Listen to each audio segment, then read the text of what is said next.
A quick Oh, sorry. A quick point here really fast, a subtle difference between envenomations and poisonings. So when you say that something's envenomous, it means that it causes envenomation when it bites. Poisonous is toxic when you eat it. So if you eat it, it's poisonous. If it eats you, it's venomous. So we're talking about things that can eat us or bite us. This lecture is mainly for species that are in the Southeast and in the United States in general, just because that's where I live. That's where my experience is from. So, before further ado, we'll go ahead and kick it off. I do appreciate the invite to come talk to you all. This is a little bit of an interactive lecture because I originally gave this a couple of years ago for some medical students. So to preface this, the lecture itself is geared towards M2, M3 medical students. So in terms of like terminology and some things that we'll use, but if at any point anybody has any questions, feel free to kind of just chime in and I'll gladly answer them. I'm going to try to have the chat open just in case anybody has anything that they want to kind of tune in and say. If not, feel free to unmute yourself and just shout at me. This is going to be pretty relaxed and we'll kind of get started. So some disclaimers and disclosures. I am not a clinical toxicologist, but I work with a handful of them. So the residency program that I'm at has a really good relationship with the South Carolina Poison Control. We have 2 clinical toxicologists on staff, and we have regular Tox Journal Club and actually work really closely with the South Carolina Zoo in terms of handling of their toxic creatures, their venomous snakes and whatnot. Also, another disclaimer, nobody paid me to do this, so I'm sorry there will be no refunds afterward if you don't learn anything, but hopefully we will learn a little bit as we go through. And then all of the resources that I used were publicly available. I don't own any of them. So that's that. And then the last thing is this is kind of geared towards medical students, but there's probably some people here that are smarter than me, and that's okay. But we'll kind of keep that as our level throughout.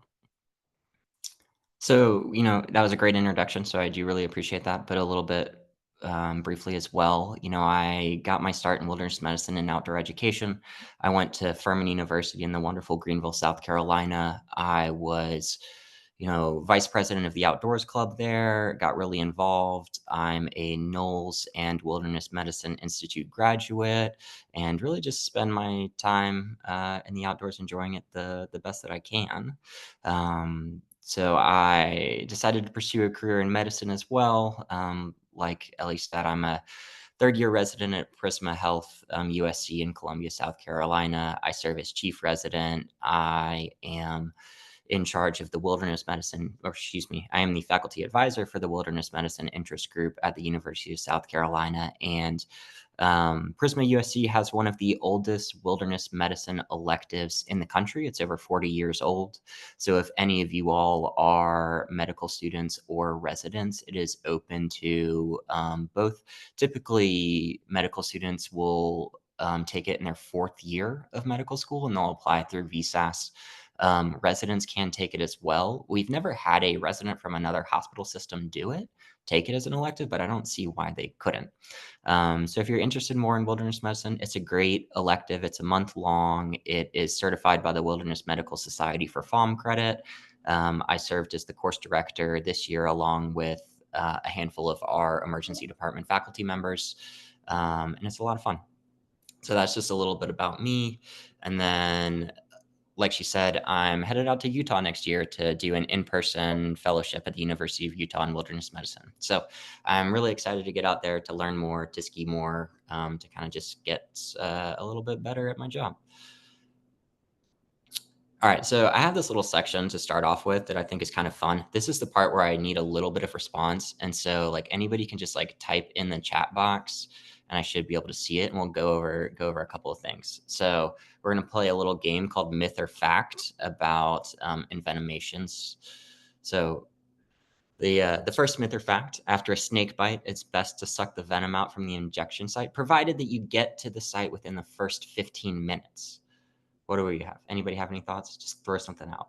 False. Myth. Love that. Everybody's right on top of that. So there's absolutely no data to support this.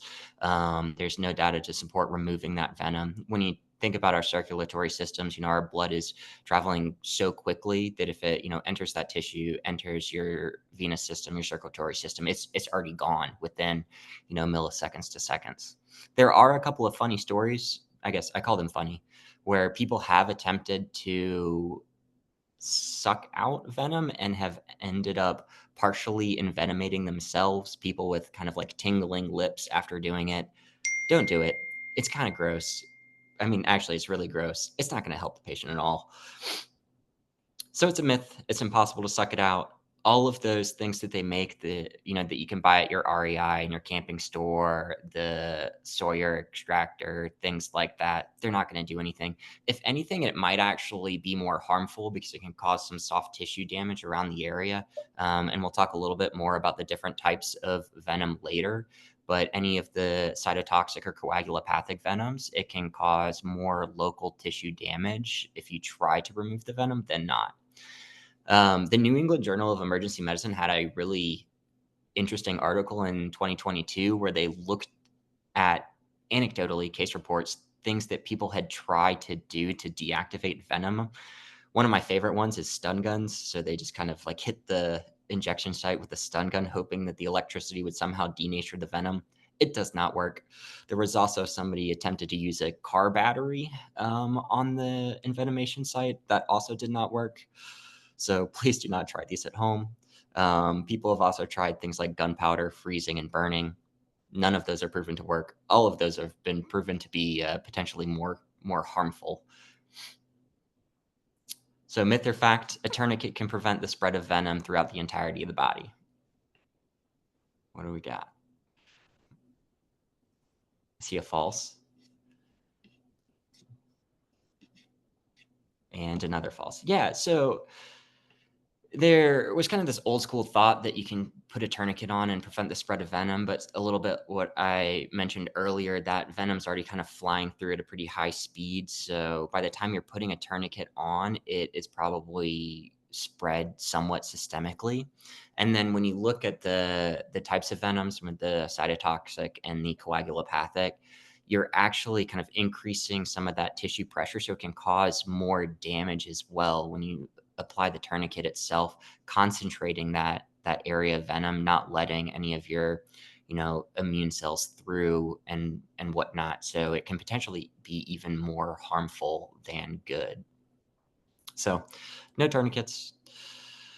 Tourniquet hasn't been proven to be effective, and then it can cause damage within itself. So no extractors, no tourniquets, no stun guns. I've got the little knife up there because people have tried to like cut open snake envenomation sites and try to bleed them out as well. That also does not work. Myth or fact? I feel like this one I see a lot. Juvenile snakes are more dangerous because they don't have any control of how much venom they release, and they'll release all of it.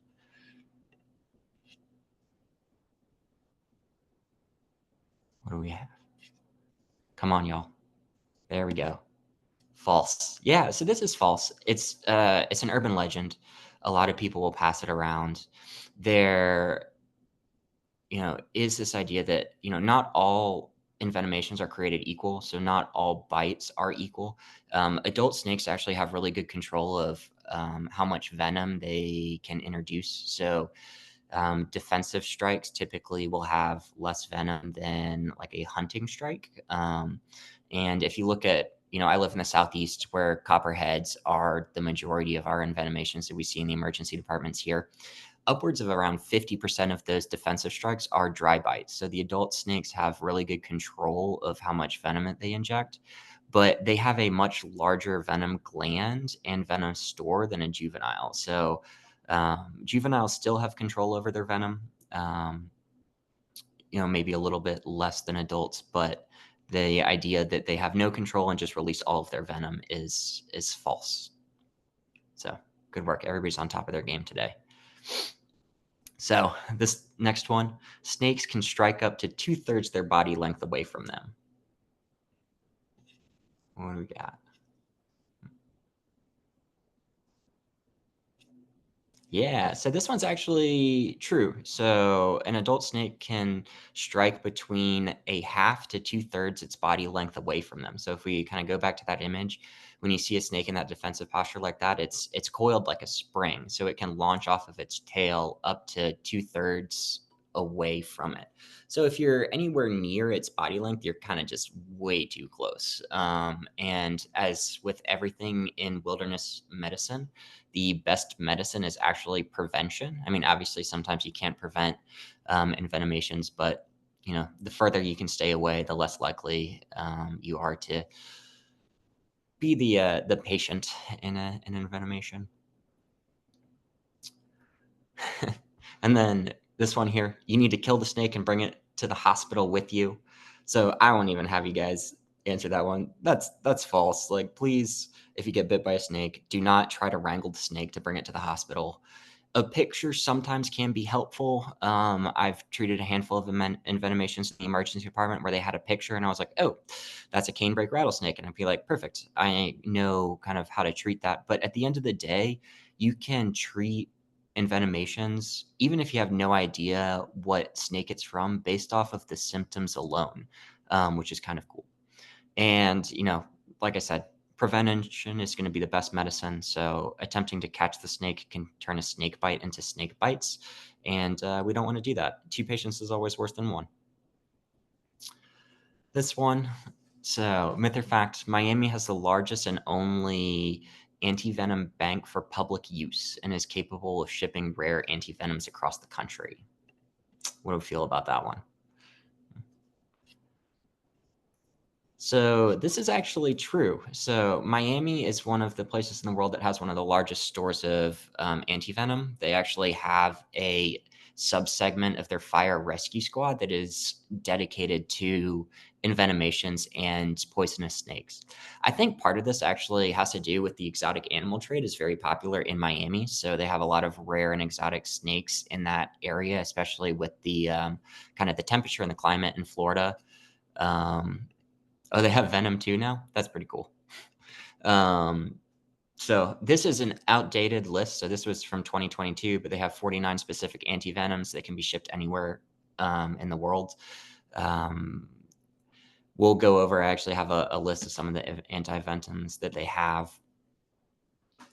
And then there's a anti-venom database as well that connects zoos across the country. So the fire rescue squad in Miami has their Venom 1 unit, and then zoos carry stores of anti-venom as well. A lot of times they will carry the stores for the specific venomous snakes that they have at the exhibit, but sometimes they'll carry other anti-venoms for other snakes.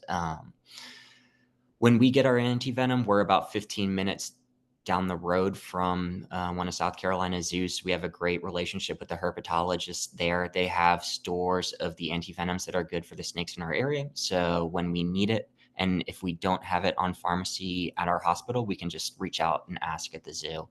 A lot of times that's coordinated through the South Carolina Poison Control and then the other statewide poison controls as well. So it's kind of neat.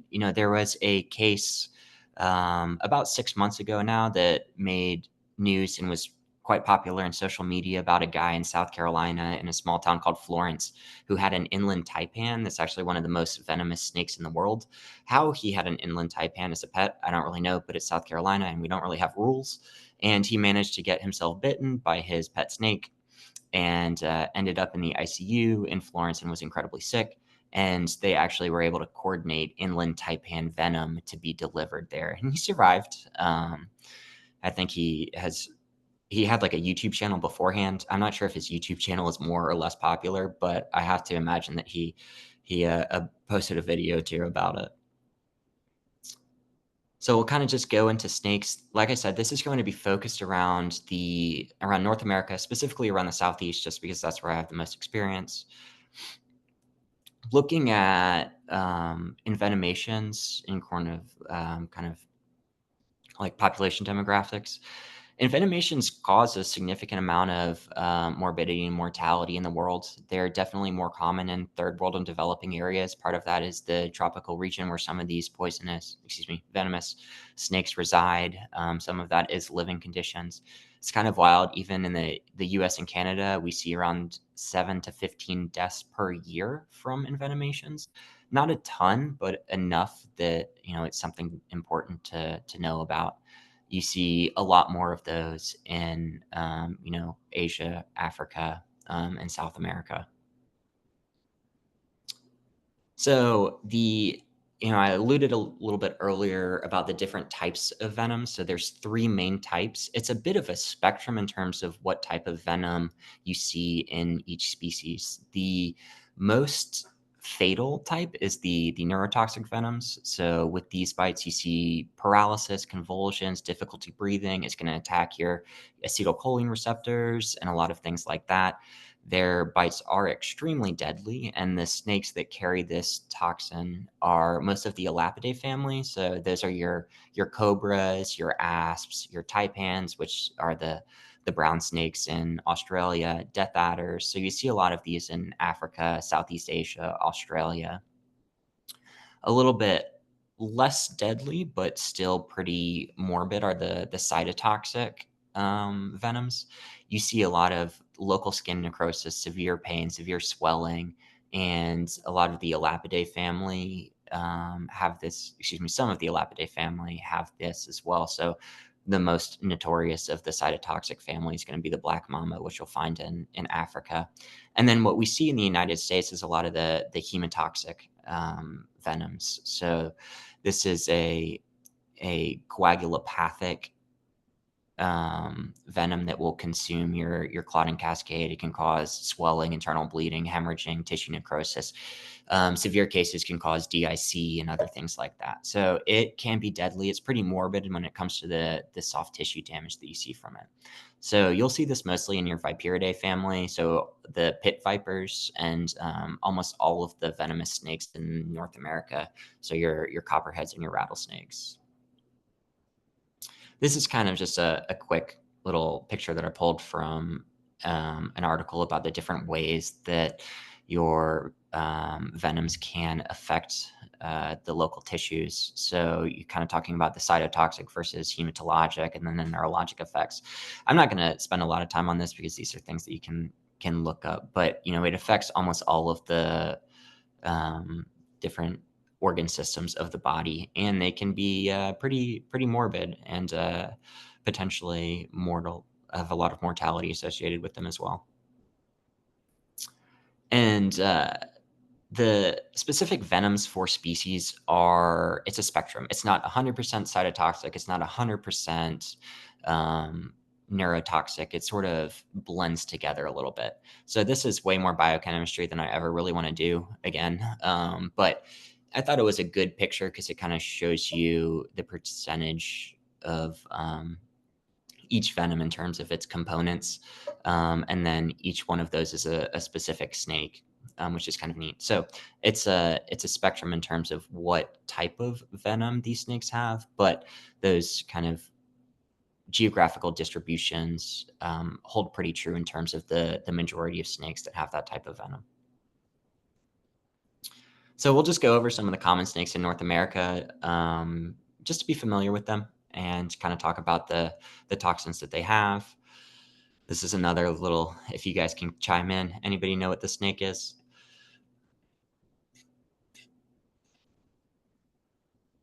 All right. This is close. Yep. Bart's got it. This is the copperhead. So this is the most common envenomation that we see in the state of South Carolina. It is a very, very common snake. It is one of the North American pit vipers. It's typically deemed as aggressive, but I think it's more defensive. It's territorial. So people often will step on them, and their camouflage is really, really good. So they blend in with the leaves really well. So if you end up pretty close with one of them, you kind of end up right on top of it without really knowing. This is another one, another good one that we see in the state of South Carolina. I'll give people a couple of seconds before. Yeah, this is the cottonmouth or the water moccasin. It's another one of the pit vipers that likes aquatic environments. It can actually swim. They're typically not very aggressive. Kind of interestingly, they have like musk that they can give off that's very, very potent, and a lot of the herpetologists can easily tell areas where these cottonmouths live just from the smell alone. So they're pretty cool snakes. They are like kind of wide because they swim and they float, but they can get pretty darn big. I have not seen a cottonmouth envenomation in the emergency department yet, but I would not be surprised if South Carolina has a handful of them every year. And then this guy right here will kind of go. I won't torture you guys too much anymore. So this is the eastern diamondback rattlesnake. It's found mostly in the Florida area. It can get all the way up to the coastal South Carolina. They used to be in coastal North Carolina pretty significantly, but their geographic range is getting limited a lot more so than when this picture here was published. So they're shrinking. A lot of construction in those coastal areas are kind of pushing them out, but they're a really cool snake. They're also part of the pit viper family as well, and so they have a hematologic toxin. This is a relative of it. This is the western diamondback, found in the southwest U.S. Beautiful snake, has the cool bands around its tail towards the rattle that it uses to both be scary and to entice prey. Same kind of venom. It's a North American pit viper. This guy right here, can anybody tell the difference between these two? And you don't have to, you can sort of just type it out or shout it out.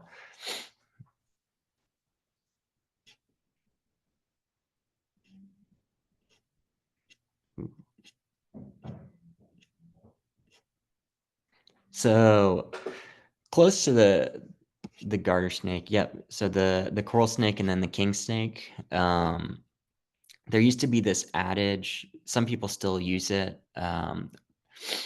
Red on black, friend of Jack, red on yellow, death of a fellow. So if you see a snake with a pattern where the red stripes touch the yellow stripes, then it's your more poisonous coral snake. If it's red on black, then it's going to be your non-venomous king. But the problem is that only works in southeastern US. So anywhere else in the world, you cannot trust that little mnemonic. So only in the Southwest US, but anywhere else you can't really trust that. But it's kind of cool to know in our area. So the coral snake is on the left, the king is on the right. The coral is poisonous. It's the only snake in North America that has a neurotoxin. So all of the other snakes in the US that are poisonous, excuse me, venomous, use one of the cytotoxins, and are part of the pit viper family. Interesting about the coral snake is that it doesn't really have fangs. It sort of had these like small little nubs, so it has to like gnaw on its prey to inject its venom. So the odds of seeing a clinically significant coral snake bite are low. That being said, do not play with them. They're still venomous. I put this guy on here because it is actually the cause of the majority of the deaths and significant morbidities in the Western Hemisphere. This is the Fer-de-Lance. The Spanish name is terciopelo, which means velvet, which is kind of cool. It is a pit viper that's found in Central and South America. It is incredibly, incredibly common. It is all over the place. I spent a little bit of time at a research station in Costa Rica, and you would just see these guys just like cruising around. They tend to be a little bit more on the aggressive territorial side, so they do cause a lot of envenomations in that area. So I thought they were important to throw on, even though they're not technically, are like US and Canada, North America. All right. So we kind of went over the snakes that are local to at least my area. And then so we got bit. What do we do? So, kind of basic things being basic, right? You want to get yourself away from the snake. You want to remove yourself from a dangerous environment. Find a place to sit down. We talked about the snakes in North America causing significant amounts of soft tissue swellings and things like that. So you don't think about this stuff in the time like during that time, but any rings, watches, and bracelets can become really, really dangerous if your arm swells up a lot. You know, and they can make themselves into tourniquets. And once your arm gets too swollen, you're not going to be able to get those things off. Other things to do, find the bite mark. You can circle it with a marker. That way, when you present to an emergency department or you watch it, you can reassess it to see how much edema or swelling or erythema is spreading from the bite itself. And the emergency department will use that as a marker for whether or not they need to administer any antivenom. There is an a school of thought that thinks you should immobilize the area with a splint. The thought being that when you're moving your say you got bit in your arm, if you're moving your arm a lot, your muscles are acting as a pump for the venous system, so you potentially could be spreading that venom out more than if you keep your arm at rest. Things like that are really hard to actually test. So there might be some role of immobilization in envenomations, but the main thing is that if you do immobilize, you want to leave room for swelling. So you don't want your splint to be so tight that the arm swells and then ends up cutting off circulation. Um, at the end of the day, you just kind of need to remove yourself from the environment, find a safe place to just stop, sit down, and then call 911 and you can get yourself to the hospital. Things to avoid, ice and NSAIDs. Ice can cause more soft tissue damage, especially with some of the coagulopathic and cytotoxic venoms. NSAIDs, same thing. They increase your risk of bleeding. So with the ones that affect your coagulation cascade and everything like that, NSAIDs can actually compound that effect a little bit. So you're at the hospital now. What are we gonna do? We have antivenoms, which are really cool. So what is antivenom? We'll talk about the two main antivenoms that we use in the United States. Interestingly, almost all of the pit vipers use a similar enough venom that both of these antivenoms cover all of them. So Crofab, which is the more common, Anavip is a little bit newer of an antivenom, but still is also common. Are derived from, the toxin itself. Crofab is sheep derived, Anavip is equine derived. That's important when you're asking patients about allergies and things like that. The name itself, the Crofab, comes from the subfamily that these species are from. So the Crotalinae family includes all of the rattlesnakes, copperheads, cottonmouths, things like that. So any of your envenomations in the United States, Crofab and Anavip will be able to cover. What they do is they bind to the antivenom particle, protein particle itself, and neutralize it. So, um, Crofab is a single unit, whereas Anavip, its marketing is that it's a double unit, so it actually splits in half and can bind two of the protein antivenom molecules instead of one. The idea behind Anavip was that potentially you would have to redose it less. So the Crofab, you can redose um, every 6 or so hours if the patient's symptoms are worsening. That claim by Anavip that you have to redose it less has actually not been proven yet. There's some like case reports that say that it might be better, but it's so hard because, like we said earlier, all these bites are not created equal. It's an unknown amount of an unknown amount of venom was introduced into the system. Everybody's body is going to react a little bit different to it. And it's not like we can test these things in really controlled conditions.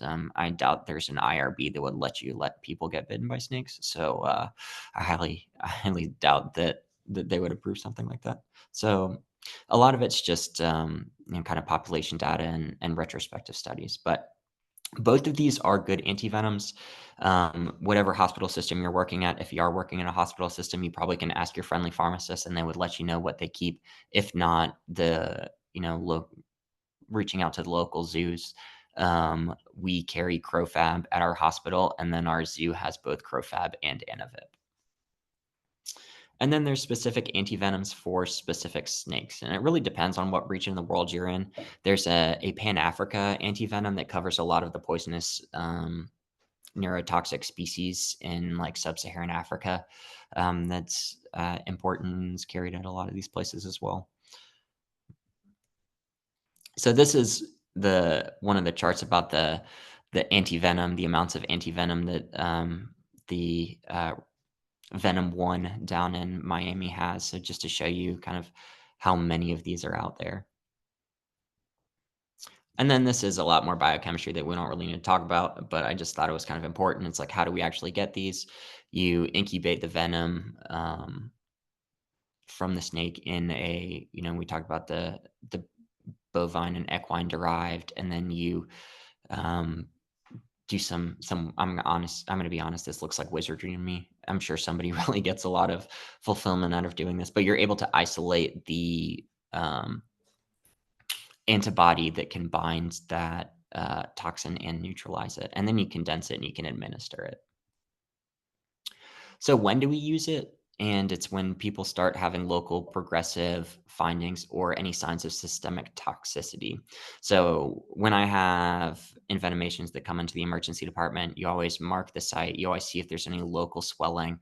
I'll check basic labs and look at things. The important things to check for systemic toxicity are you're going to look at your CBC, look for any evidence of anemia or thrombocytopenia. So check your platelet count, things like that. You'll look at your coag, so your PT and INR and PTT. Um, INR is going to be the most useful because that venom is going to kind of consume up all of those proteins of the clotting cascade, and so they won't be able to clot well. Fibrinogen and D-dimer are important as well because they'll tell you if if you're clotting and breaking down clots and things like that. So anyone who has signs of those systemic toxicities, any laboratory anomalies should get antivenom. And then anyone with progressive soft tissue findings, so spreading around that area that you circled pre-hospital, should get it administered as well. A lot of this is you're not going to be the only person making this decision unless you're at a very, very rural hospital. A lot of this will be in conjunction with poison control and local experts. So, like, if you ever have any question, your state poison control should have good protocols and recommendations on envenomations as well. How do we use it? The initial dose of Crofab, this is getting into the weeds a little bit, is 4 to 6 vials. It's dissolved and diluted into 250 milliliters normal saline, and it's given through an IV. So slowish, you give the first 25% of it over 10 minutes, and then you let the rest of it infuse over a few hours. And then if you have continued progression of symptoms, you can give another 4 to 6 vials at hour 2, and then you can do maintenance doses of 2 vials every 6 hours for about 18 hours. So this is a lot of dosing of medication. So the people that get sick from snake bites end up being very sick. A lot of essentially could be ICU level care or step down at the bare minimum just for the amount of reevaluation that's needed for these patients. That being said, sometimes you give that first dose of Crofab and their symptoms either stabilize or start improving. And at that point, you don't need to give any further doses. Um, Important things to note, this, I guess, has more effect on like the hospital system is that antivenom is incredibly expensive. So one vial of this can cost upwards of 10,000 or so dollars. So this is not a inexpensive hospital trip. But at the end of the day, like it works really well. So even though it's, 50 to $60,000 to administer some of this antivenom, it is life-saving. So it kind of has to be done provided that you have those systemic symptoms or even some of those local symptoms. A lot of other things that we can do, they've looked at really the only thing on here that's like the best is your tetanus. You're going to want your tetanus updated. That's anybody who gets any sort of puncture wound that's semi dirty that comes through the emergency department. Looking at things like adrenaline, which, epinephrine, as the Americans like to call it, and adrenaline, like the British like to call it. The only time that you would use that is if a patient had an anaphylactic reaction, which you can have anaphylaxis to snake envenomations. Pain medication is just going to be routine pain medication. There's no real indication for prophylactic antibiotics unless it's potentially a delayed presentation and the wound itself looks uh, affected. Um, you can look at some of the acetylcholinesterase inhibitors, but the data really doesn't support a lot of that. Histamine really isn't gonna be super helpful. Blood products are actually not the best idea. They're like a soft contraindication because if it is one of the venoms that's causing a lot of coagulation and kind of destruction of the clotting cascade, it can increase your risk of thrombus and clots, which can have potentially fatal consequences. Not a ton of data for steroids. Um, Vasopressors aren't going to be super helpful as well. If anything, you're going to want to fluid resuscitate these patients before you start anything that's super vasoactive, which that might be a little bit in the weeds for y'all. I'm honestly have no idea what everybody's backgrounds is, but that's kind of some thoughts that we've got on other things. So, like we said, the anti-venom is expensive, but the alternative is bad. You look at some of these soft tissue injuries, and sorry, I probably should have given a graphic warning before we flip slides. But you see some serious cytotoxic effects of these, large swelling, things like that. When you're in the hospital, when you get swellings like that, the surgeons will come down and the idea of fasciotomy will be on the table. And for those that don't know, a fasciotomy is where a surgeon will go cut the skin to relieve the pressure because the swelling is so bad. That is only done in very, very extreme cases where it's essentially life or limb, just because the morbidity behind a fasciotomy is going to be so much, just because you're exposing that tissue. You leave the tissue open, so it's going to scar horribly. But if the alternative is your arm swells so much that it cuts off the blood supply to the hand, then at that point a fasciotomy would be indicated. But as an emergency department doctor, I am never going to be the one who makes that decision. That will end up, conversation between poison control. Likely a trauma surgeon would be involved there. And then even then, there might be some shared decision making with the patient themselves as well. So take home points from this: minimize your exposure. Prevention is key in wilderness medicine. Knowing your common snakes in the area can be helpful. And then seeking medical care swiftly if you do get bitten. So we'll talk a little bit briefly about other envenomations. I think snakes are kind of the more interesting, more common ones that you see, but I don't know if any of y'all are emergency medicine people like myself. The amount of times that I've had patients that come in and said, "Hey doc, I got bit by a spider," and it was actually an abscess. Have I actually ever seen a spider bite in the emergency department? Unsure. So this spider is well known in the southeast. There's two venomous spiders in the United States, and this is one of them. It is characterized by the violin on its back. This is the brown recluse. It likes dark areas, wood piles, basements, things like that. It has a cytotoxic um, venom. Its initial bite is painless, so you won't likely feel it. It starts very mild with a little kind of eschar area, and then can develop into a very severe reaction. So you get severe pain that comes several hours after the bite. You get hemorrhagic blisters that form. You get this kind of coloring of a blue center, white ring, and then red erythema around it. And some of these wounds become necrotic as well. With really bad envenomations, you can see systemic effects with nausea, vomiting. You can get fever, body aches, potentially can put you in DIC as well. You can even look at things like rhabdo and renal failure. But the majority of these bites are going to be limited to the local soft tissue. And they have a progression over days that can get pretty gnarly. So you can see, day 3, you get that red, white, and blue sign. So the blue center, the white ring around it, and the red surrounding area. And then it progresses to become slowly more and more necrotic. With a lot of this, it's just going to be local wound care. So cleaning the dead edges off, making sure you've got, wet to dry dressings, things like that. Tetanus updated if you need it updated. Despite those looking infected, as long as they're not like draining purulence, as long as they're not febrile, antibiotics really are not indicated. They won't help with that treatment just because a lot of this is just going to be contained cytotoxic effect from the venom itself. And then our other venomous spider in the United States, it's found in all of the United States with the exception of Alaska. So that's the only place that you can hide. It's known by its hourglass shape on its belly, is the black widow. It like low tree lines, basements, things like that, stumps, wood piles are kind of where you'll find them in their natural habitat. It has a neurotoxic venom, so you get a pinprick sensation, and then you get pain that can spread over the entirety of the body. You get erythema around that initial site. The pain's kind of wild. It's like almost a neuropathic pain. It can last up to 2 to 3 days. You get really bad muscle cramps and spasms in your large muscle groups, specifically your abdominal wall, so your rectus muscles can spasm really badly. I talked with an older doctor who is emergency medicine and practiced in North Carolina, and he saw a kid that he was for sure had appendicitis, like abdominal pain, throwing up, you know, abdomen was, peritoneal, like washboard abdomen, and CT scanned them. They ended up being fine, and then it came out that the patient actually got bitten by a black widow when they were playing in the woodpile a little bit earlier.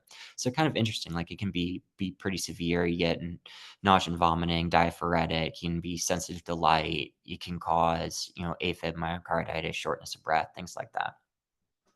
The brown recluse bite is not very life-threatening, whereas the black widow bite can be. It's possible, but it's pretty rare. The people where it's gonna affect the most are gonna be really, really young children and really old adults.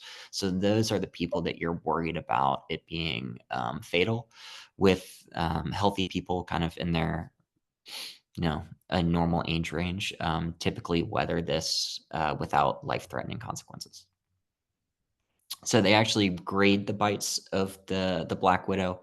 Grade 1 is no symptoms to just local pain. Grade 2 starts involving the muscular pain and the trunk, potentially a little bit of diaphoresis as well. And then grade 3 is anything with abnormal vital signs. And you can get pretty severe myalgias, muscle aches, spasms, nausea, vomiting, headaches, things like that. A lot of this treatment is just gonna be local wound care, tetanus. Tetanus is always gonna be the right answer to all of these. Pain control. You can consider cold packs and NSAIDs. For your higher grade, you can actually use opioids and benzos to help with some of those muscle spasms and to help with the pain. There is antivenom available for the Black Widow. It's somewhat controversial, partly just because it's really expensive, and what we talked about, the morbidity is high, but the mortality is very low. So the considerations for when you would even use antivenom would be pediatric patients, very elderly patients, and then interestingly, pregnant women are somebody that you would want to consider treating with antivenom. So take home points, not all spider bites are spider bites. Local wound care and analgesia with your updating your tetanus is going to be the most important for all of these. And then just being familiar with your local area species. And then lastly, we'll touch on one of the other venomous creatures in the United States, scorpions. I'm not a big fan. They kind of just look wild. Luckily, there's only one venomous scorpion in the United States. It is this guy. It's the Arizona bark scorpion. It's found in the Southwest United States. It's relatively small when compared to other scorpions. So a lot of the big scorpions you see, like if you're out and about or on TV and things like that, they um, have a sting that's similar to like a bee sting, but it doesn't have a like systemic venom the way that the bark scorpion has. So with the bark scorpion, you'll see pain and paresthesias around the envenomation site. Weirdly, you can have cranial nerve palsies. It's a neurotoxic venom. You can see some motor dysfunction, so you'll see blurred vision, abnormal eye movements, spasming and difficulty swallowing of their pharyngeal muscles, which probably is kind of terrifying. Tongue fasciculations, which are really weird unless you've ever seen them before, and then uncoordinated motor movement. You'll see hypersalivation. You can see pulmonary edema, respiratory failure, distress, tachycardia, and agitation. Luckily, like all of these are a spectrum. A lot of these bites end up being not severe, but they can be. So treatment, similarly, cold compresses, NSAIDs, tetanus. Consider higher level pain management if it's severe. Benzodiazepines are going to be first line for your agitation and muscle spasms. In some of those severe patients with pulmonary edema, hypersalivation, difficulty controlling respirations, intubation may be a consideration for just protection of the airway itself and potentially for getting some of that pulmonary edema off by putting on a little bit of PEEP. Atropine can be helpful for secretion control and that hypersalivation. And then there are some hospitals that carry bark scorpion antivenom, specifically in the Southwest United States, and Miami, like all places, carries the antivenom as well. So take home points is that the majority of North American scorpions are scary, but not venomous. Knowing your local species and then just monitoring, being prepared for any envenomations. So that's my list of references, and that is all I've got. I do really appreciate everybody's time. I can gladly answer any questions. I can hang out for a little bit and talk about anything at all. But yeah, I appreciate you all having me on.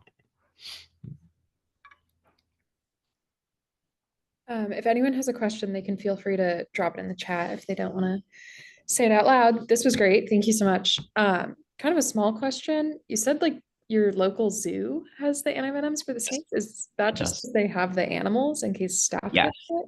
Okay. Yeah, so it's reserved for the zookeepers, but a lot of times they'll ship out their expired antivenom to places in need. So antivenom has expiration dates on it, but we really have absolutely no idea how long they're effective for.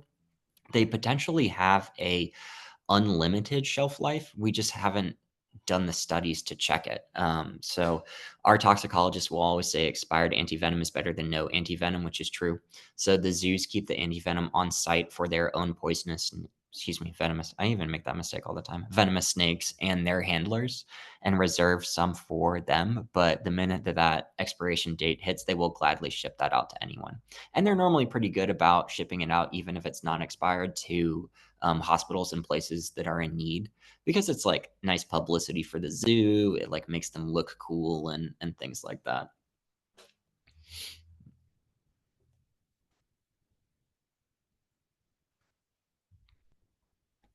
All right.